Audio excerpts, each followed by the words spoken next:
Assalamualaikum warahmatullahi wabarakatuh. Yang terhormat Bapak Hervin Yogi Pradikta MAI selaku dosen pengampu mata kuliah Filsafat Hukum Islam. Baiklah, pada tugas presentasi kali ini saya akan menjelaskan mengenai pembaruan hukum Islam dan tujuannya. Sebelum pada pembahasan lebih lanjut, sebelumnya saya ingin memperkenalkan diri. Nama saya Sela Indrisa Putri dengan NPM 2021020267, Prodi Hukum Tata Negara kelas B semester 4. Pertama, mengenai pengertian pembaruan hukum Islam. Pembaruan hukum Islam terdiri dari dua kata, yakni pembaruan yang berarti modernisasi atau suatu upaya yang dilakukan untuk mengadakan atau menciptakan sesuatu yang baru. Hukum Islam yakni kumpulan atau koleksi daya upaya para fuqaha dalam bentuk hasil pemikiran untuk menerapkan syariat berdasarkan kebutuhan masyarakat. Dalam hal ini, hukum Islam sama dengan fikih, bukan syariat. Pembaruan hukum Islam berarti gerakan ijtihad untuk menetapkan ketentuan hukum yang mampu menjawab permasalahan dan perkembangan baru yang ditimbulkan oleh kemajuan ilmu pengetahuan dan teknologi modern. Baik menetapkan hukum terhadap masalah baru untuk menggantikan ketentuan hukum yang lama, yang tidak sesuai lagi dengan keadaan dan kemaslahatan manusia pada masa sekarang. Yang dimaksud dengan ketentuan hukum di sini adalah ketentuan hukum Islam dikategorikan fikih yang merupakan hasil ijtihad para ulama, bukan ketentuan hukum Islam kategori syariat. Kemudian mengenai pengertian ijtihad. Ijtihad adalah salah satu wacana dalam pembaruan. Secara terminologi, ijtihad adalah mengerahkan seluruh kemampuan dan usaha dalam mencari hukum syariat.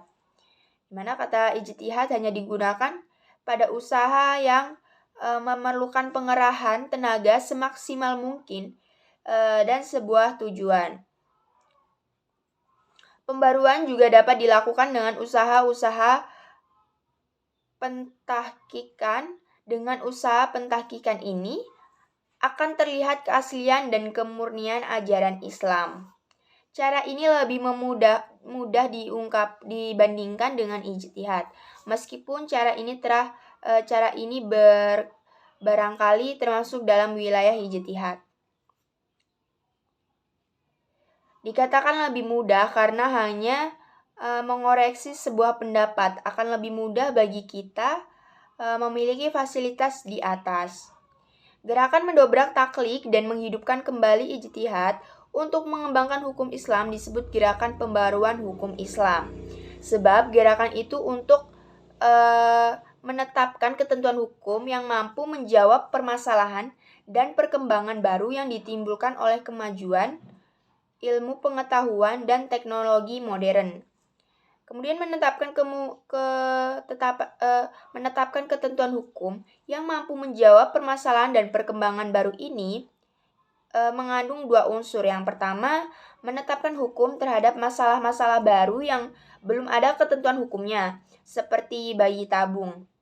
Kedua, menetapkan atau mencari ketentuan hukum yang baru bagi sesuatu yang sudah ada ketentuan hukumnya, tetapi tidak sesuai lagi dengan keadaan dan kemaslahatan manusia pada masa sekarang.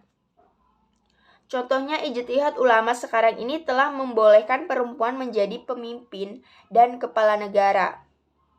Padahal ijtihad ulama terdahulu menetapkan bahwa perempuan tidak boleh menjadi pemimpin atau kepala negara. Adapun tujuan pembaruan hukum Islam ini merupakan salah satu keharusan, bahkan kewajiban yang mutlak. Pembaruan atau modernisasi berarti berpikir dan bekerja menurut fitrah dan sunatullah yang hak. Sunatullah telah mengejawantahkan dirinya dalam hukum alam. Maka untuk menjadi modern, manusia harus mengerti terlebih dahulu hukum yang berlaku dalam alam itu. Manusia karena keterbatasan kemampuan tidak sekaligus mengerti sunatullah itu, melainkan sedikit demi sedikit dari waktu ke waktu. Sejak awal hukum Islam sebenarnya tidak memiliki tujuan lain kecuali kemaslahatan atau keadilan manusia. Ungkapan bahwa hukum Islam dicanangkan demi kebahagiaan manusia lahir batin dan duniawi ukrawi sepenuhnya mencerminkan kemaslahatan manusia. Sekiranya itu saja yang dapat saya sampaikan mengenai pembaruan hukum Islam dan tujuannya. Apabila ada kesalahan dan kekurangan, saya minta maaf dan kepada Allah saya mohon ampun. Saya akhiri, wassalamualaikum warahmatullahi wabarakatuh. Terima kasih.